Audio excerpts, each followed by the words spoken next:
Hello friends, so this is the weekly price chart of GPRO stock or Gopro INC. Now, a reason for looking or showing you the weekly chart is the fresh breakout which is happening right now. Although the stock after a major crash is in a recovery mode, but within that recovery, and most importantly, if you are looking at the current price positioning of GPRO, you can clearly see a fresh breakout that has happened above these two lines. So they are now your levels to look at, where we have 1.8 as our support and we have 1.7 as far as the stop loss is concerned.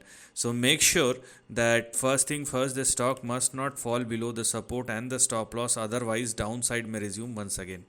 So please do not go below these two levels, otherwise you will definitely have a resumption of a downside as far as the current price behavior or the weekly price chart of GPRO.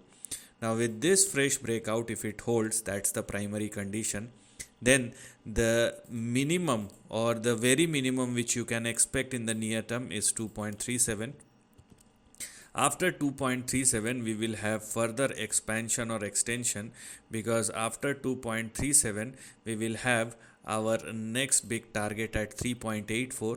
Now if you want to stretch this even beyond 3.84, then obviously you have to wait for the breakout to happen, and in this case, rather than focus on timing the trend, you just need to focus on the trend itself. And as I've just said, beyond 3.84 or 3.85 you want to go for a breakout, and after that you also have your extension which may push GPRO even towards 6.5 and $7 respectively. So we do have some big targets to look at, but one after the another.